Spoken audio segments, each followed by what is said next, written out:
think we can like quantify this with by showing the standings here. If we can get that up, I don't know if we can. But yeah, I mean, nope. No, we can't. We can watch a clip. We're getting right into game. Never mind. No analysis. Let's get into it. Woo! Wait. Have fun. Okay. Yeah. So immediately reload Fulcrum versus Obey Alliance. We saw Mist of Tyr and Scythe from Obey Alliance yesterday versus Golden Guardians. There was the 200 millisecond game that was decided by a matter of inches between the two teams yesterday. Obey Alliance here, they go a little bit bigger on their first pull of the dungeon and get a little bit more count. They play double Tyranian Villager, whereas Reload Fulcrum only grabbing 11% enemy forces here, only playing single Villager. So that definitely speeds up your first pull. But Obey Alliance is able to get count that they're able to turn into stuff on the back half of the dungeon. So now you just see Fulcrum immediately grabbing the mushroom buff. Whereas Obey Alliance, you see Skylark running off to the side and grabbing those bow breakers. They prioritize giving Skylark the near side mushroom. I actually really like that. They prioritize giving Skylark the near side mushroom as the tank because he also had the job of grabbing the bow breakers. And so it allows the mobs to get grouped up just a little bit quicker. This is something that we saw yesterday that Obey Alliance did, but I thought was really, really scary, is they end up pushing these bow breakers into raging at the same time like that they're doing their thrash. And the pack is also like all in raging at the same time. So the burden here is definitely going to be on Skylark. You see him pop that Fell Devastation and getting into that Metamorphosis while all of this AoE damage is coming out. 40 dropping pretty low there, but is able to keep himself sustained with just a couple of heals coming in from Hollow. And both teams procking their pride virtually at the same time. I think at this point, though, you have to give the advantage to Obey Alliance due to the fact that they do have 6% enemy forces ahead. You good, man? You just talked for like 2 straight minutes, man. Did I just talk for 2 straight minutes? Woo! I'm good. All right. No, did I just talk for 2 straight minutes? Yeah, you did. All right, you started talking the second the dungeon started. All right, but anyways, that's besides the point. I mean, you know what? I let it roll. I was just kind of sitting back, like, hey, he's gonna keep going with this. I like this. I don't have to do my job at all. No, I'm just kidding. Yeah, no, I was going to say the same thing. Obey Alliance finds a way to kind of pull a little bit of extra trash in their pull and pretty much do it without losing any of that extra damage, right? So they get to the bosses the same time as you with 6% extra mob count, which just kind of carries the advantage over even into the end of the dungeon because they end up pulling all the extra trash in this middle maze section anyways that everyone also pulls. Now, the only questionable thing about Obey Alliance's strat is we've seen the Boomkin bring too much of a benefit to a lot of other teams. Number one, you get the Convoke for the boss here, which really bursts it down. You can see on the side of Reload Fulcrum, Kalik is easily topping the damage meters, where over on Obey Alliance, it's probably going to be more weighted towards the Paladin than what we see from Reload Fulcrum. But the other thing is pulling the trash is much, much easier for Reload Fulcrum here. I love the point of view on Kalik here. He's going to use that wild charge. He's going to flap down, and this allows him to get aggro on the trash over the wall that Blizzard put in. And they're able to pull the other trash in. Or are they? Did he miss it? No, he got it. No, he got there it. they go. They're coming in. Beautiful execution of that. That's how all the teams are doing it when they have a Boomkin. Whereas over on the side of Obey Alliance, 40 has to send his pet in instead, which is a bit slower. I think that both sides pretty big advantage for both. Just grabbing this trash pack, turning this 2 pull into a 6. Pretty sizable gain there. Okay, so Zyro, which comp do you think is favored here as a whole? Do you think the Boomy is better than the DK? Because we've seen 40 have to play Moonkin in a couple of dungeons. Chompy is historically the Moonkin player for Obey Alliance. And so I think that's why they tend to lean towards DK here, is because 40 is normally like a melee specialist. Yeah, so I think it all comes down to the thing that we always cover in this dungeon, right? Whether or not you're able to get the Convoke value on the second boss here. If you're able to burst that last 10% down, which admittedly has only perfectly happened only once, and it was by Golden Guardians yesterday. But if you're able to pull that off, the time save is so significant that it's worth taking the Boomkin just for the chance of doing it. And you know, just the other situations like the burst on the first boss and general ease of pulling extra trash packs like we covered from Kalik there a little while ago. I think I like the Boomy as a safer pick in a lot of scenarios. Sure. I think that this is definitely a really solid Druid dungeon. All right, so now Obey Alliance and Reload Fulcrum grabbing a lot of trash. There's going to be pride timing differences. That's one of the most notable things about the pull that we did see from Obey Alliance at the beginning. It's just a difference in the pride timing coming into this maze. We also have seen a trash being pulled with the Matriarch. So there are still some holes in Mist's wall, and you're definitely able to still grab some trash through the walls and pull it into other trash pulls, and we saw it happen with Obey Alliance. I suspected that after this Pride dies, they're going to grab some more trash on top of this mini boss here. Yeah, and I mean, again, this is something we've covered many times before. If you're able to turn a single target trash mob into some type of AoE, that's always better here. Although whether or not 2-target cleave is as efficient as what we're seeing from Reload Fulcrum, hopefully, where they pull this manifestation into the double pull that they're about to do, that's way more efficient in my opinion than just pulling it on top of 2 targets, because really none of the classes that Obey Alliance is running excel at 2-target damage. It's nothing like a Frost Mage or a Destrolock, right? So I think pulling the Pride in on top of this massive AoE is way better for Reload Fulcrum. Yeah. So now Obey Alliance with the Prideful buff is able to deal with this massive trash pack. But I would tend to agree. I think that they actually lose a lot of value of that Pride. I think that Prideful buff is actually not like where they end up getting it. It's not that great because sure they do have this like pretty large trash pack that they have to deal with. But there's a lot of travel time that's associated with it. Whereas Reload Fulcrum here, I don't know. I do feel like what they're getting out of their value of their Pride is probably slightly better. Yeah, I think it's a little better because you can see they still have 40 seconds of the Prideful for this next AoE pack, whereas Obey Alliance, their Prideful's already gone. Now, admittedly, they're spawning their 60% Prideful already, but I just like the timing of Reload Fulcrum. And the thing about Reload Fulcrum as well is they're going to be able to have that Prideful buff for the entirety of the boss here, right? Whereas Obey Alliance is kind of going to lose a little bit of it here. And this is the good. Okay, so this is the good part of Obey Alliance's Pride. And this is the good part of Reload Fulcrum's Pride. So Reload Fulcrum is able to actually pull this Pride into Mistcaller. And that's actually a pretty big advantage. Whereas Obey Alliance is going to have the Pride for the bottom 20-some-odd% of this trash pack. And look at this. Look at what Reload Fulcrum has done. They went back into the maze, and they back-pulled a trash pack that normally groups don't end up grabbing. But they're able to grab this trash pack with this Pride. And so trash percentage is going to be roughly the same here going into this. Ooh! Doppler ends up going down on the side of Reload Fulcrum right as the moment that Mistcaller is pulled.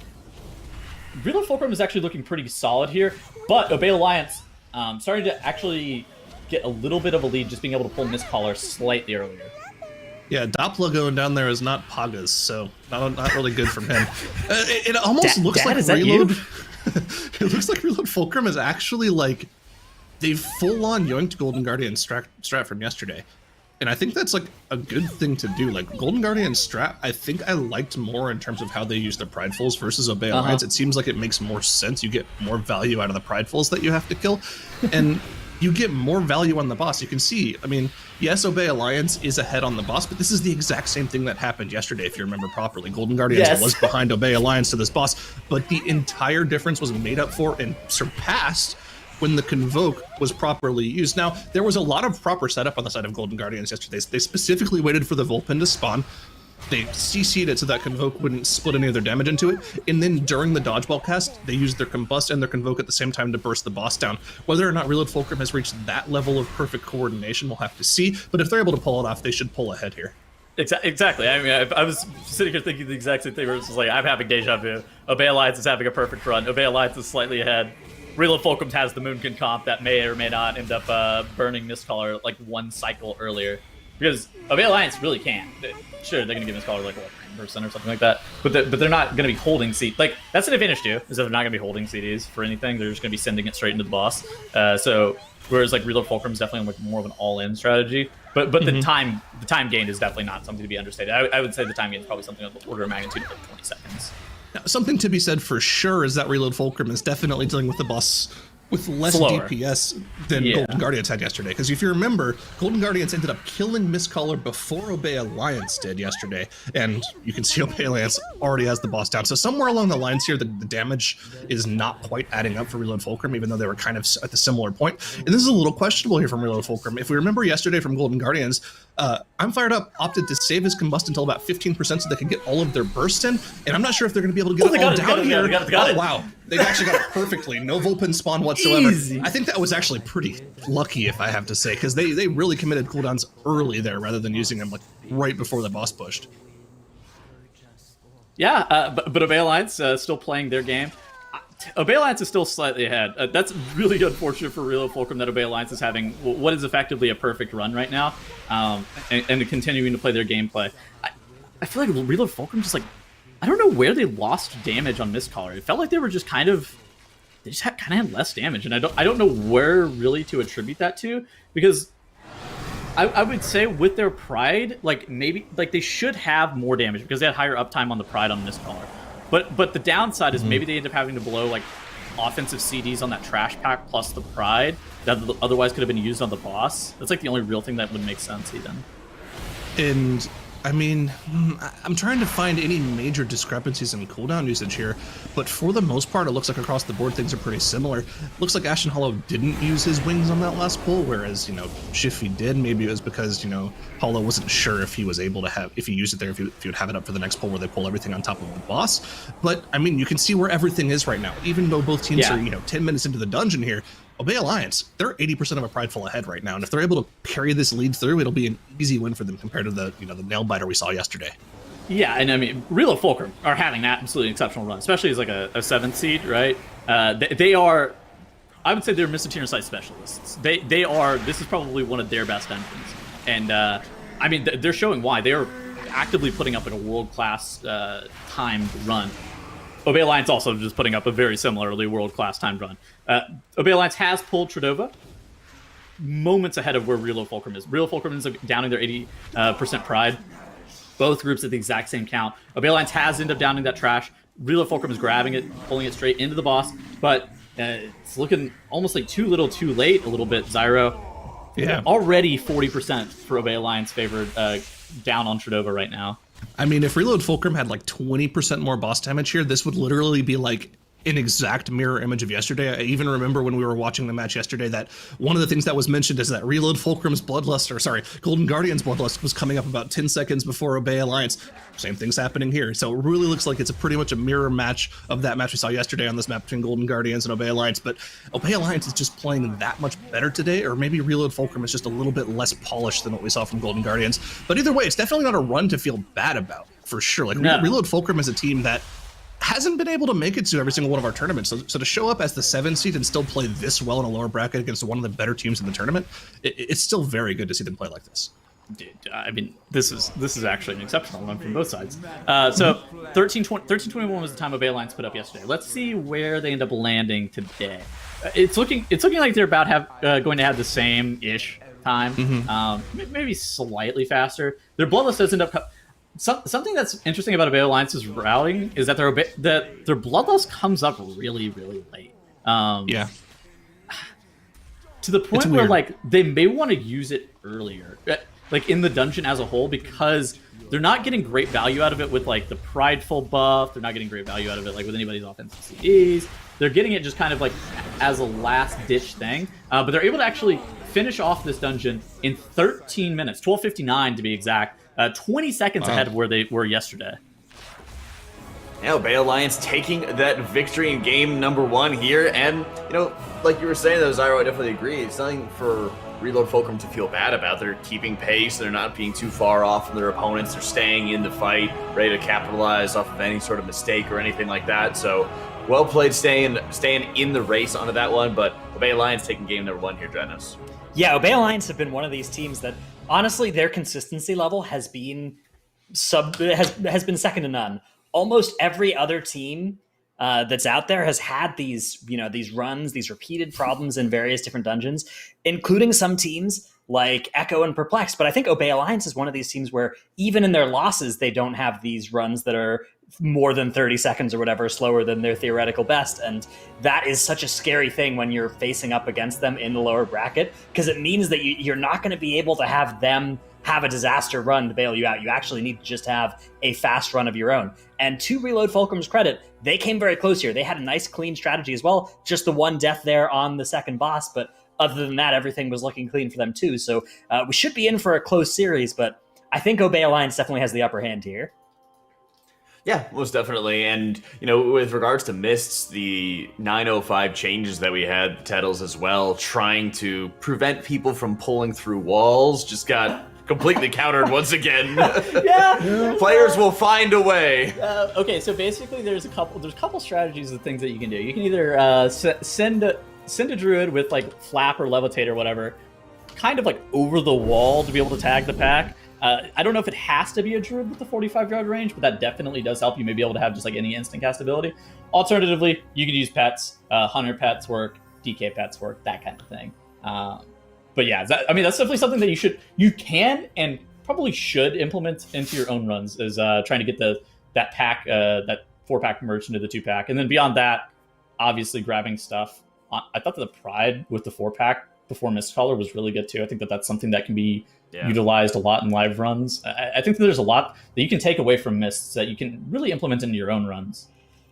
What would you add to your run, Dratnos? All right, let's take a look at those highlights. Yeah, so let's look at this strategy to tag the mobs over the wall, because it is a thing of beauty here.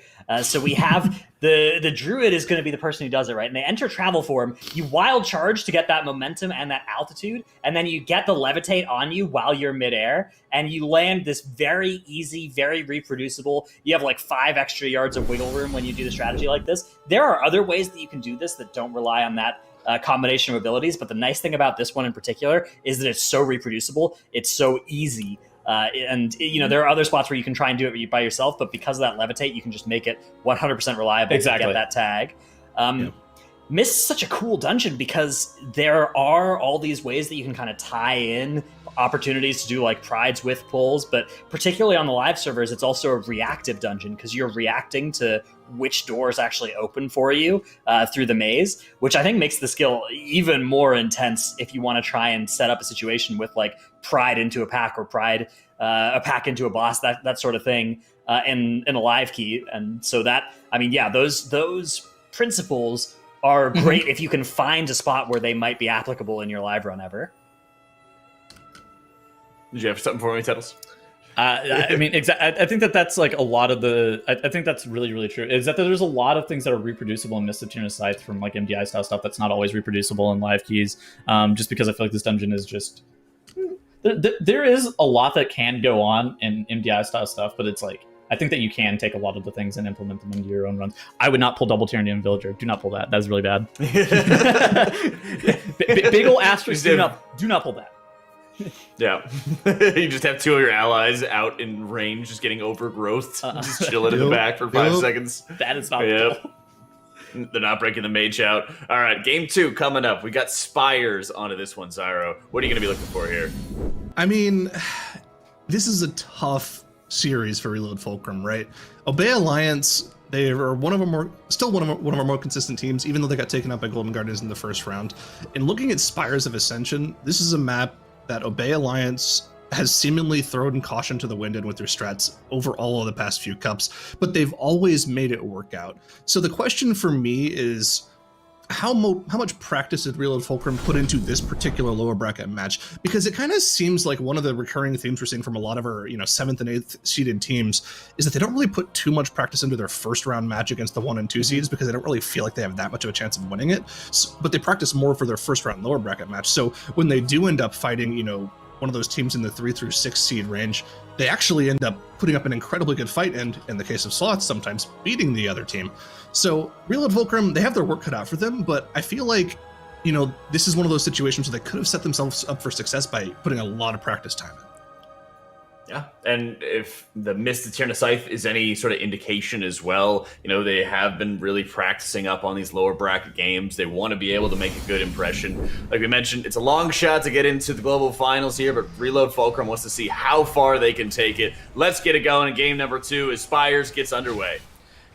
Yeah, I think one of the biggest things too is Obey Alliance has always looked really, really consistently solid in Spires of Ascension, and it's hard to exactly say why. But it's definitely been one of the dungeons that they have done their best on, and notably too in this dungeon, they aren't playing that Windwalker monk, so they're playing that Hunter Shadow Priest mage. Whereas if they were playing like a Windwalker monk or something like this, I feel like their strategy would have had to change a lot since the time trials. But since they were playing that Hunter here, sure, Hunter got a little bit of a nerf, but it definitely didn't get as much as the Windwalker. Both teams here though. They're able to down that first trash pack at roughly the same point, making their way towards that first boss area. Yeah, and one of the question marks for me is why the Hunter is such a popular option in this dungeon. One of the things that I can maybe think of is like potentially like resetting stacks on the angel pull at the end of the dungeon, maybe some sort of feign death skips that we've seen in certain strats earlier on in the cups. But I feel like now that teams have swapped to this Holy Paladin Shadow Priest comp, the feign death skips don't really have too much value anymore because you can just use like a Vengeance DH Shadow Meld skip instead. I wonder if it's really the best option here. So I'm actually curious to see how the Boomkin matches up to the Hunter in like overall damage.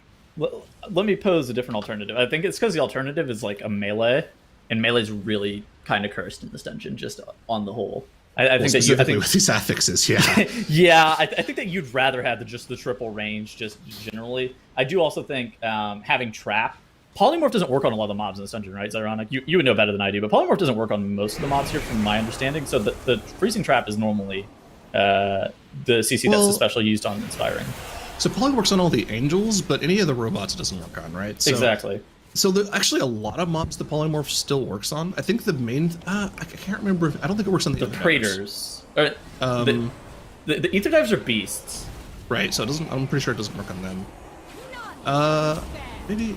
Yeah, I can't see that being too much of a factor, right? And the only reason that would be a factor, I feel like, is because of Inspiring, which is like the main thing that we see the Hunter Trap being used on. So, I mean, maybe there's something else. So we'll keep an eye on what Reload Fulcrum opts to do, because they don't have that freezing trap from a Hunter since they're running the Boomkin instead. Reload Fulcrum likes to run their mains a lot. I mean, that's just plain simple. They actually really commit to this boomy Shadow Fire Holy Paladin comp, and I think that it's just like this something that they're super comfortable with, because this is they played this for like 2 out of the 3 dungeons in the one series that we saw from them a few weeks back, and then they did actually end up swapping into something that was a little bit more different for them. But at the same time, I think that they do end up liking this comp a little bit more due to it just being a little bit more of a comfort pick for them. And honestly, I think that that's actually a really good strategy for like immediate results. I think that like, especially as like a 7th, 8th seeded team potentially, it allows them to have more consistent and more universal runs that they're able to implement their best strategies. And I think that like that's something that's like not talked about enough. I think that they play their game a lot, as opposed to trying to force things that would otherwise be rough. Obey Alliance, though, on the other side, have down the first boss. I actually really like their use of Bop to be able to get these stealth claws, Zyro.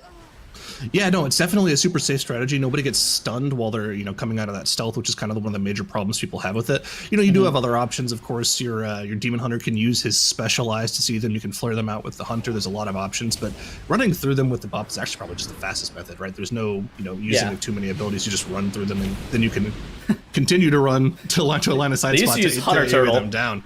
They did used to use Hunter Turtle, but Hunters are very, very fragile things, and you don't want them to use that. No. That is not good, though. Popping the cheat on this particular pull is not what you want to do, because we know this isn't the most dangerous pull. The most dangerous pull is the pull right after this, so having that 8-minute cooldown expended right here is definitely not the play.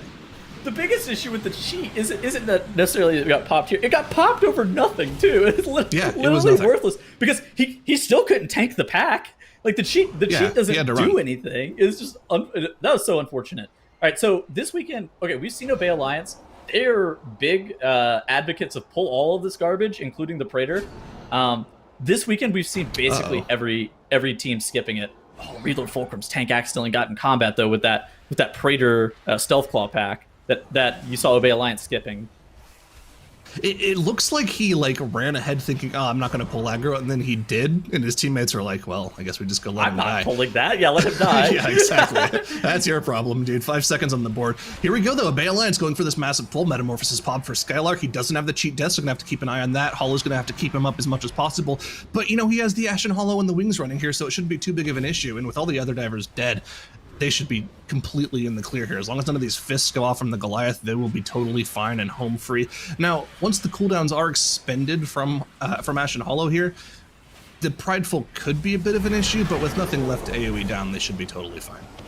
Yeah, this I would say is definitely a pretty scary pull, but Hollow does have his wings available, at least for a few seconds there on this Pride.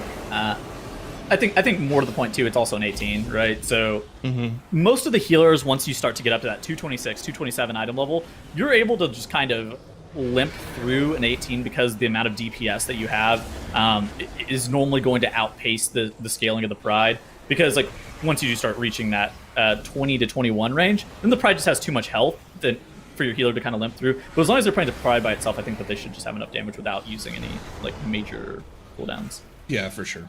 For sure. Now, I'm interested to see, is Obey Alliance going to be able to make that breakpoint we saw Perplexed able to hit earlier on? We'll have to keep an eye on the Other Diver Patrol further on, and you can actually see that it looks like that's 40 who has, what's the word? Camouflaged past this 4-pack to try to find the Other Diver mob and tell everyone else when they can run in. So they haven't made the first rotation, so they're just waiting for the Other Divers to be on the right spot up top so that when they drop the Kyrian Spear, everything will be nice and stacked to be bursted down. But in the time that they've been waiting, Reload Fulcrum has been able to catch up. They were almost an entire Prideful behind. And because that they got here on this particular timer, they're going to be able to engage the pack at the exact same time as Obey Alliance. Yeah, missing the one cycle there, pretty rough. That's Oh, yeah. Ooh, what is Chompy emceeing? He's grabbing that skirmisher, taking it all the way into the buff.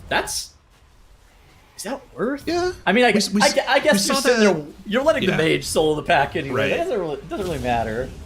We saw that from Perplexed as well. Like, the Mage and the Hunter can do a majority of the burst AoE on their own, so your support Shadow Priest will make sure anything that's outside of the spear will go ahead and get in it. And you can see having everything stacked up for them really paid off. They bursted through that AoE like it was nothing. And I think this is like a really big indicator of why the Hunter is good over the Boomkin. Look at the damage done for both teams. Of course, the damage meters reset because of the skip, but the Hunter was doing 15-20k without any major cooldowns, right? He didn't even use his True Shot. It was just one volley window, and that really helped them clean up the pull. Whereas over on Reload Fulcrum, they had a Goliath at 40% and a Skirmisher at like 30% that they had to clean up after the fact. So yeah, that's one of the good things going for Hunter in this dungeon. Zara, I have a question. How often is your first 3 damage globals on a burn, like a burn trash pack? PI into Fey Guardians into Mind Control. Approximately 0% of the time. Oh, Chompy, no! He got him in the frontal! No! Oh, no. The dude just tries to make his teammates look good, and they don't even help him out when he makes a mistake. Man, the life of a Shadow Priest in Shadowlands. What a rough time for Chompy. What's the deal with Dwarf in this dungeon? I'm not entirely sure, to be honest. Let me think. Can you dwarf off the debuffs at the end of the dungeon? No, they're not dispellable. They're not dispellable? Okay. So only aggro resets, which would be a win for Shadow Mode in my opinion. I'm trying to think if there are any major debuffs that can be removed in this dungeon, and I can't really think of anything. Can you remove the Dark Stride from this next boss? Does that count as a removable debuff? Yeah, it's a bleed. You can remove that. Okay, so that's something pretty useful. That's a pretty big advantage. Yeah, honestly, putting that on the Shadow Priest without the immunity too is probably pretty good. Yeah, I mean, Disperse is kind of a pseudo immunity. I think it's 75% in Shadowlands, right? It's a pretty big damage reduction. Yeah. Of course, you don't want to be sitting in a Disperse. You want to be doing damage. But keep an eye on Reload Fulcrum here. Elkir has gone down, which has caused Kalik to go down, and they're not going to be able to get a res off with everyone this low. This is going to be a full wipe from them. Debak is trying to get a res off, but is this even worth it at this point? They just have their 3 DPS alive. Okay, no, they're able to get it up. Are they? Oh no. Eli took the battle res. He took the res, but is that... Okay, they killed the Pride. They killed it, but is that worth it? No, they didn't. They didn't kill it. That was the boast. That wasn't the buff. That was the boast that he got. Huh. And that's bad. The cheat trinket procced for Eli as well. Like, man, this is just more problems for them here. Yeah, it's a full team wipe, and they expended a battle res for essentially nothing there because that Prideful is going to sit there pulsing, and they're gonna have to. I mean, they're gonna be able to finish it off at low HP, but look at what that's costing them, right? 30 seconds on the board, full half a minute. All of this run back time that they have to go in between every single one of these islands, which I have a problem with, but I can get into it another point. I feel like once you get through all these islands, you should be able to just grab an angel and go straight to the second boss. Why do you have to run through all these islands again? Come on, checkpoints. But you know what? That's not the big deal. They're losing like 2 minutes because of this wipe. And meanwhile, Obey Alliance is moving on to the last platform of the dungeon. How do you feel about this flight, Zyro? Since you feel so strongly about the rest of them. I don't know, man. I don't know. If there's 18 minutes of the dungeon and 4 of them are spent on an angel, I'm not all that happy about it, let's be honest. I think I understand your point. All right, so now they're going to have a... So one of the things, too, about not having double Kyrian in this dungeon is that your spear placement, basically you can only have... like one person can only carry one spear at a time. You can't stack them up. So But fortunately enough, they did end up using that spear on the Goliath Ether Diver pull like way earlier in the dungeon. But that also means that they're not going to have the spear for this Hellion pull in case this Hellion Goliath pull. This pack, pretty nuts. I will say it's very, very scary, and a pack that we've seen teams in the past use the spear on because it's so dangerous. But we also know that the Triple Angel also very dangerous. Okay, so it looks like the solution for Obey Alliance is to actually spear this, which I think that this makes sense. But again, like I said, this means that you don't have the spear for the Triple Angel, which is also pretty suspect. I don't know. How do you feel about this, Ironic? I think throughout the weeks we've seen this, the way people will use the Carrion Spear or the Prideful that's about to spawn when they finish off the Goliath in differing ways.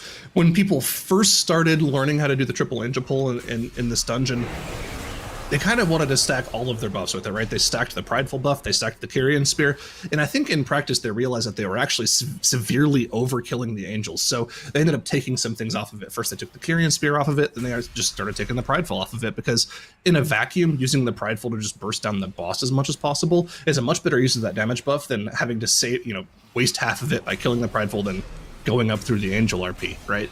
So I think it's definitely a way more efficient way to use the buffs in the dungeon, but it's a lot more dangerous because that Angel pull, if it lasts, it's one of those things in the game, like if it lasts any seconds longer, you just aren't able to live through the pull. Similar like to a last phase Gahoon from last expansion, right? Like at some point you literally just cannot live, and it's like your health bar is all you have. Once that's gone, you're not going to get healed enough to live through it.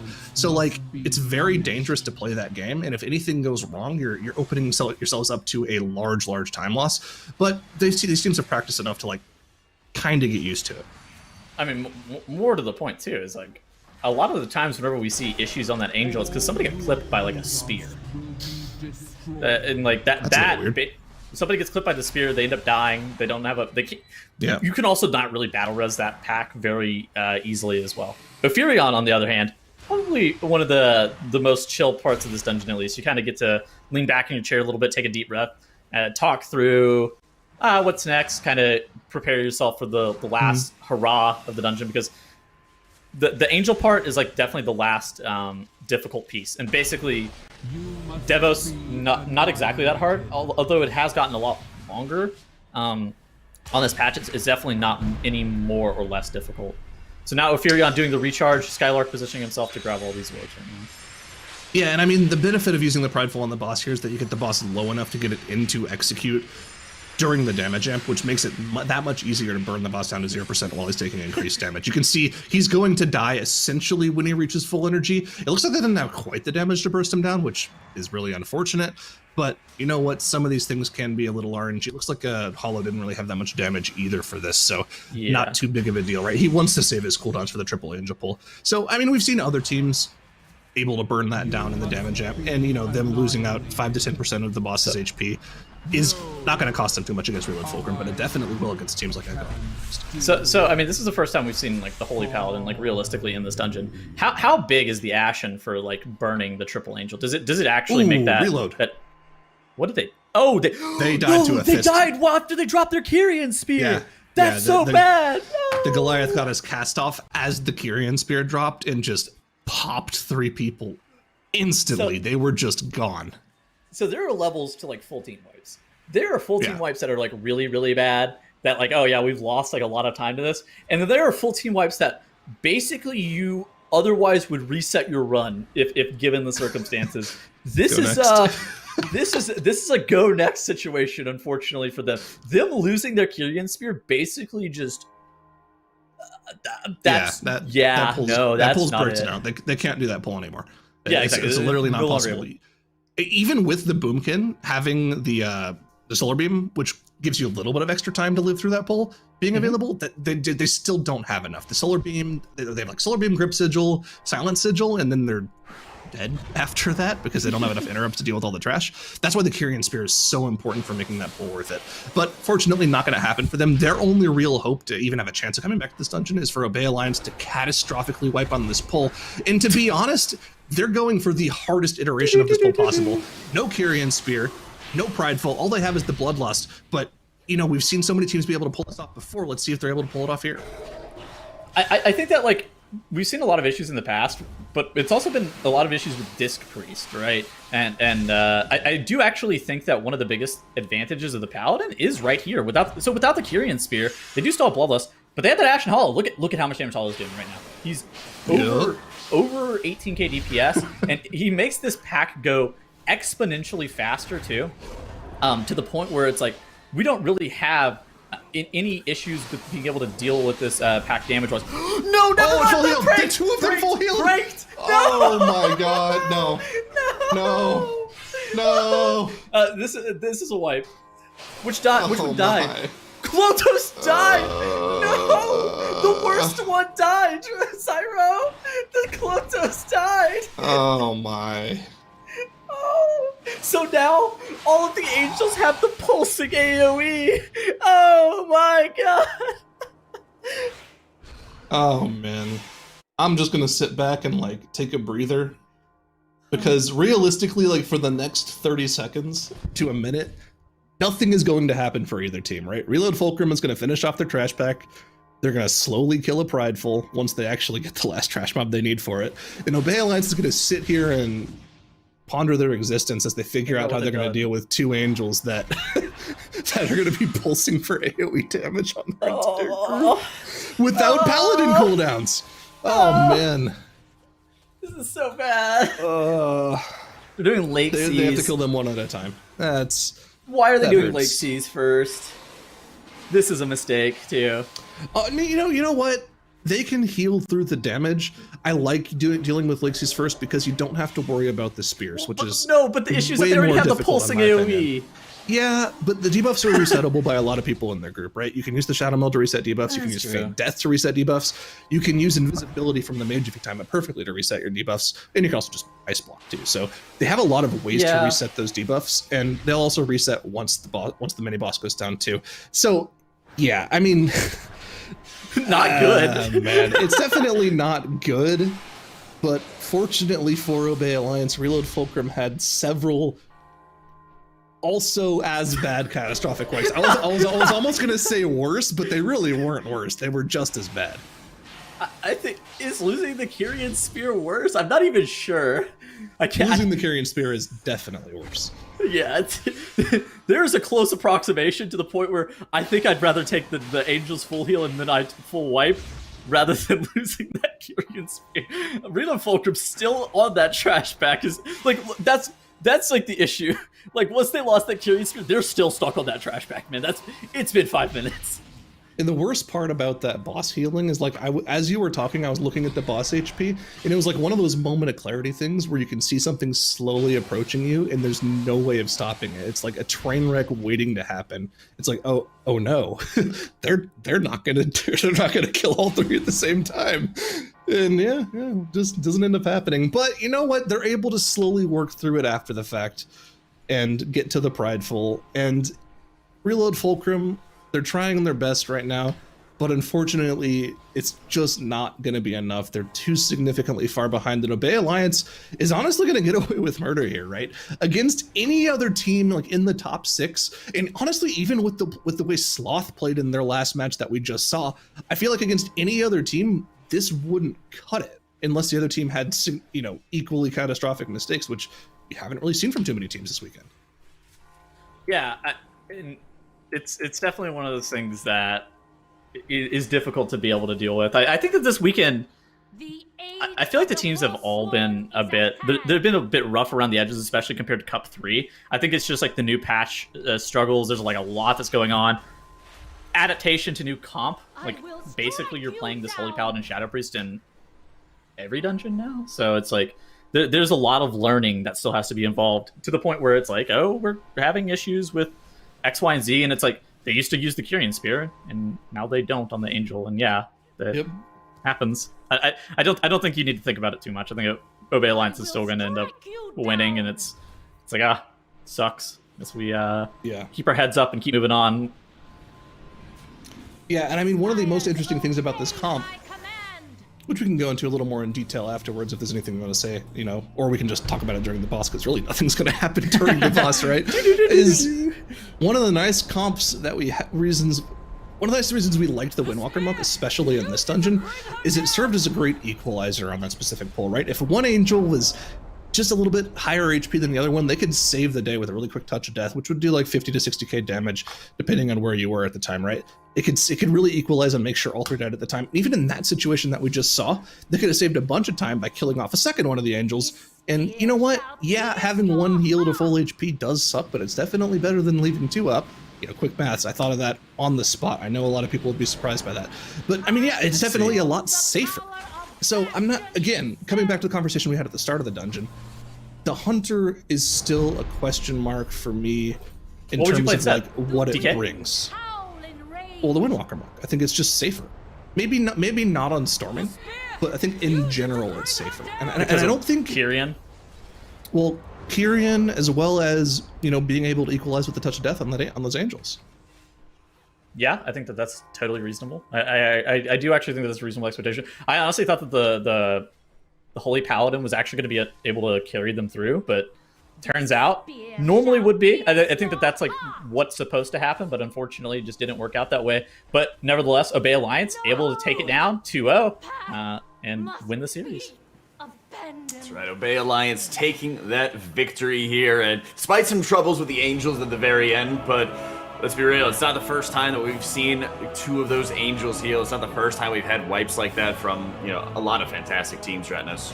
Yeah, I mean, I think Obey Alliance is pretty lucky to be getting away with this one. That cost them a lot of time, but especially because this is one of their best dungeons. This is a dungeon where this sort of thing happens to them less than anybody else, but I mean, I think it just goes to show how difficult that triple angel pull is to reliably execute, and yet every team is forced to include it because of just how slow it is for there to take any alternative line there. And most definitely.